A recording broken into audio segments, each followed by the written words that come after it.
Welcome, folks. Today I'll be teaching you algebra. Algebra is the most basic form of mathematics. It uses operations, equalities, and variables, which hold values and expressions. Operations include addition, subtraction, multiplication, division, exponents, and logarithms. Remember, subtraction is the opposite of addition, multiplication is repeated addition, division is the opposite of multiplication, exponents are repeated multiplication, and logarithms are the opposite of exponents. The equalities that can be used are equal, greater than, less than, greater than or equal to, less than or equal to, not equal, and approximately.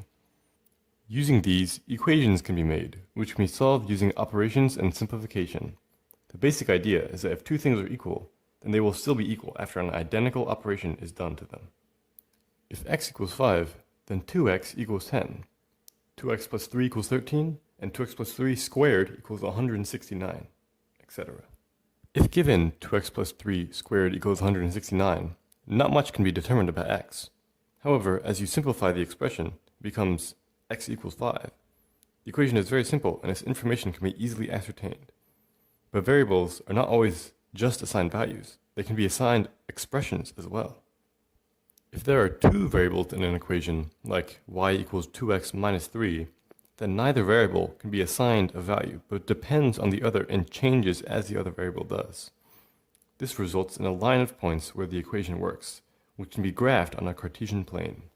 Another way to use variables is with functions. Instead of something like y equals 5x squared, use the function of x is equal to 5x squared, which establishes x as an independent variable. When using two equations that share variables, they narrow down what variables can be. With one equation and two variables, you get a line of points. However, similar to when there is one variable for one equation, when there are two variables and two equations, usually there is only one solution. For two variables in one equation, there is a line of points. For two variables in two equations, each equation creates a line of points, and where those lines intersect is where the solution is. If 3x minus 2y equals 5, and negative x plus 6y equals 3, then y equals 7 over 8 and x equals 9 over 4.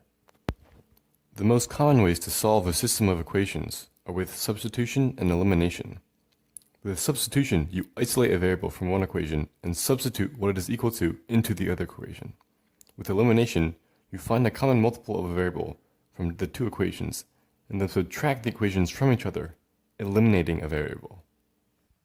When dealing with these systems of equations, there are a few things that are important to remember.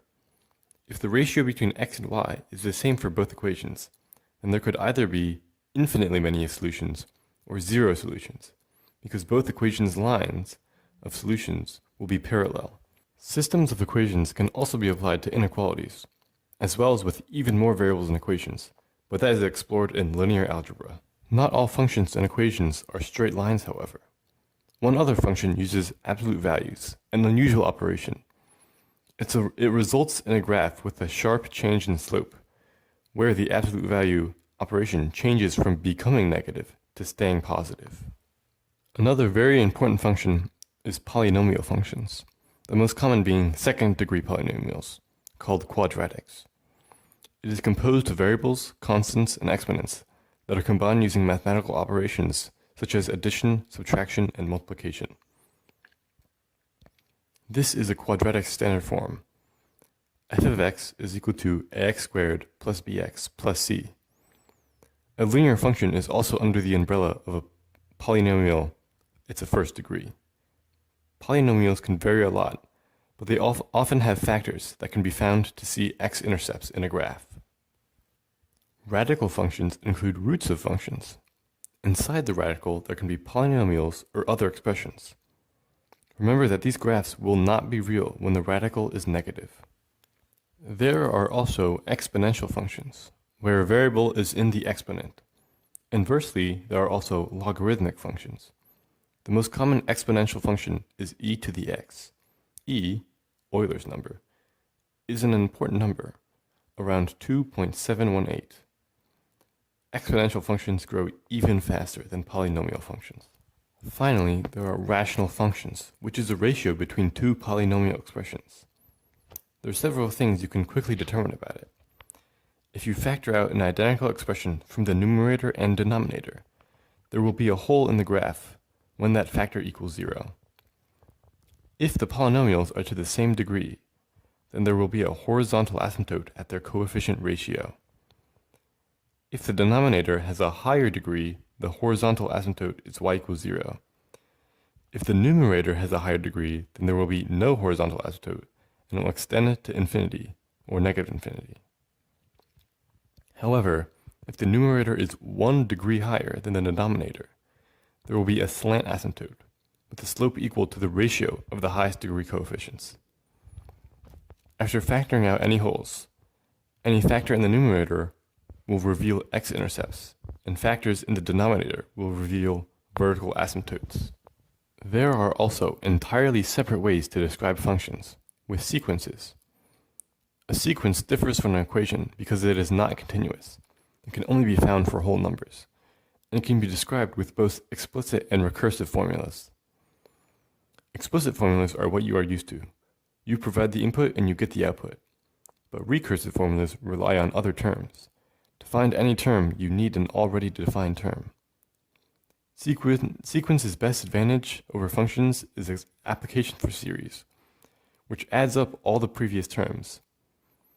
These are the notations you will use.